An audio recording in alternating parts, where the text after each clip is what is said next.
মাননীয় প্রধান উপদেষ্টা এবং অন্যান্য যারা আমাদেরকে এই দায়িত্ব দেওয়ার ব্যাপারে ভূমিকা রেখেছেন তাদেরকে ধন্যবাদ দেই। এটা একটা গুরু দায়িত্ব, আমাদের নির্বাচন ব্যবস্থা ভেঙে গিয়েছে এটাকে জোড়া লাগানো, এবং আমার এবং আমার কমিশনের উপর সদস্যদের উপর আস্থা রাখার জন্য আপনাদের কাছে কৃতজ্ঞ। এবং আমার বন্ধুরা বলেন যে I was really on the hot seat and probably this seat will become hotter in the coming days.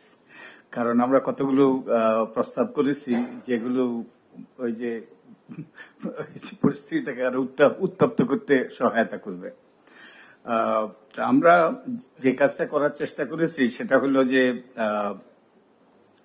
আমরা যে নির্বাচন ব্যবস্থা যাতে একটা স্বচ্ছতা প্রতিষ্ঠিত হয় সেটা আমরা চেষ্টা করেছি আমাদের এই দীর্ঘ 3.5 মাসের প্রচেষ্টার মাধ্যমে, এবং একই সাথে সকল অংশীজনের যেন দায়বদ্ধতা প্রতিষ্ঠিত হয় এবং নির্বাচনটা যেন অন্তর্ভুক্তিমূলক হয় এবং ভোটারদের যেন ভোট দেওয়ার অধিকার প্রতিষ্ঠিত হয়, সেই লক্ষ্যে আমরা কাজ করেছি এই 3 মাস।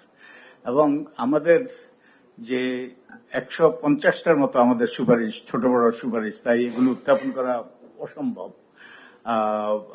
তবে আমাদের কিছু সুপারিশ আছে সংবিধান সংশোধন সংক্রান্ত, যেগুলো অনেকটাই মিলে যায় আমাদের প্রতিবেশী, আমরা প্রতিবেশী ছিলাম, সেই প্রতিবেশী তাদের যে সুপারিশ, তাদের সুপারিশের সাথে আমাদের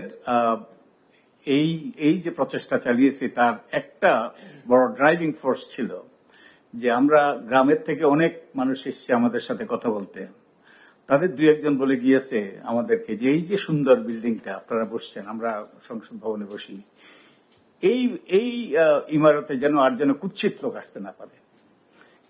এটা আমরা মনে করেছি এটা ছিল আমাদের প্রতি ম্যান্ডেট। তা আমরা 18টা কি এরিয়াতে আমরা 150টার মতো আমরা সুপারিশ দিয়েছি, এবং এগুলোর একটা সুপারিশের এই সুপারিশগুলোর অন্যতম লক্ষ্য ছিল যে নির্বাচন কমিশনের স্বাধীনতা নিশ্চিত করা, তাদেরকে ক্ষমতায়িত করা, একই সাথে তাদেরকে দায়বদ্ধ করা। আমরা কেউ দায়বদ্ধ হইতে চাই না, কিন্তু দায়বদ্ধতা অত্যন্ত গুরুত্বপূর্ণ, তাই দায়বদ্ধতার বিধান আমরা অন্তর্ভুক্ত করেছি। এবং democratisation and accountability of political parties, এটা চারটিখানি কথা নয়, এটা বলা সহজ, কিন্তু এটা আমাদের করতে হবে। যদি দলগুলোর মধ্যে গণতন্ত্র প্রতিষ্ঠিত না হয় তাহলে রাষ্ট্রে আমাদের সরকার ব্যবস্থা আমরা গণতান্ত্রিক শাসন প্রতিষ্ঠিত করতে পারবো, তা সে আশা করা দুরাশা। আর ডায়াসপোরা ভোটিং, আমাদের প্রবাসীদের ভোটিং, তারা বহু বছর থেকে ভোটাধিকার থেকে বঞ্চিত, তাদেরকে যাতে ভোটাধিকারের সুযোগ দেওয়া যায়, এটাও আমাদের অন্যতম অগ্রাধিকার ছিল। আর প্রার্থীদের যোগ্যতা অযোগ্যতা, এটা গুরুত্বপূর্ণ ইস্যু, এবং এ ব্যাপারে অনেক রকম উত্তাপ সৃষ্টি হতে পারে। আমরা কতগুলো অভিনব আমরা প্রস্তাব করেছি কম্পিটেন্সির ক্ষেত্রে, প্রার্থীর যোগ্যতা অযোগ্যতার ক্ষেত্রে। অ্যান্ড আরেকটা আমরা মনে করি যে একটা বড় অবদান আমাদের পক্ষ থেকে, সেটা হলো নারী রাজনৈতিক ক্ষমতায়ন। আমরা এখন যেই ব্যবস্থা আছে এটা অলংকারিক এবং নারীকে অসম্মানিত করে। তো আমরা ঘূর্ণায়মান পদ্ধতিতে নারীর প্রতিনিধিত্ব নিশ্চিত করার আমরা প্রস্তাব করেছি। এবং যে আমাদের নির্বাচনের সময় অনেক অভিযোগ উঠে, এগুলোর কোনো সুরা হয় না, এবং অনেকে অপরাধ করে পার পেয়ে গিয়েছে। আমরা যে এই অপরাধ ব্যবস্থাকে যাতে সুসংগত করা যায় এবং তাদেরকে যাতে দায়বদ্ধ করা যায়, সেই বিষয়ে আমরা সুপারিশ করেছি। এবং বিশেষত আমাদের গত 3টি নির্বাচনে যারা আমাদের নির্বাচন ব্যবস্থাকে নির্বাসনে ফেলে দিয়েছে, এবং শুধু কর্মকর্তা নয়, আমাদের কমিশনের সদস্যরা, তাদের ব্যাপারে একটা তদন্ত করার, বিশেষত 2018 সালে যেই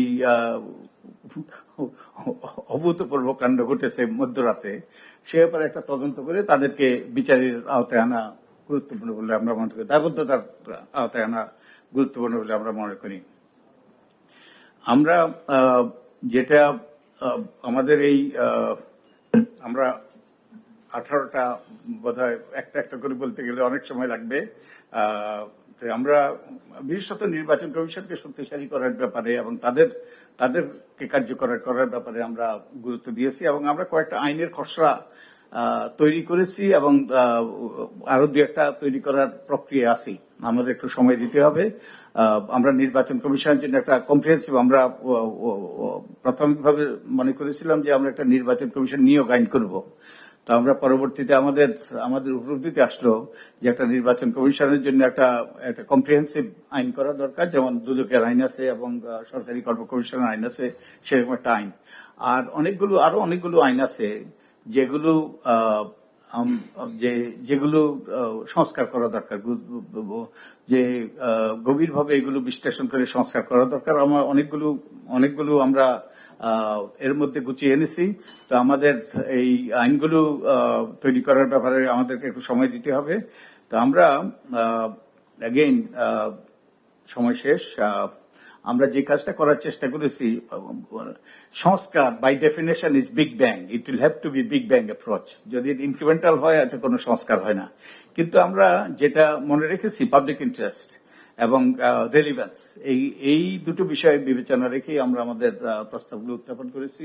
তো আপনাকে ধন্যবাদ এবং আমি কৃতজ্ঞতা। আমি মনে করি আমার জন্য ব্যক্তিগতভাবে আমি জীবনে অনেক অ্যাসাইনমেন্ট করেছি। আমি নট এ স্প্রিং চিকেন, আমি বয়োজ্যেষ্ঠ মানুষ।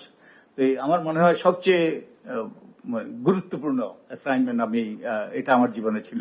তো আপনাকে এবং আপনার সহকর্মীদেরকে ধন্যবাদ এবং আমি একই সাথে আমার সহকর্মীরা যারা অক্লান্ত পরিশ্রম করেছেন তাদেরকে ধন্যবাদ দিই। আমরা একটা সার্ভে করেছি এবং একই সাথে আমরা হাজার হাজার ব্যক্তির এই সার্ভেতে প্রায় 50,000 ব্যক্তি এই সার্ভেতে অংশ নিয়েছে।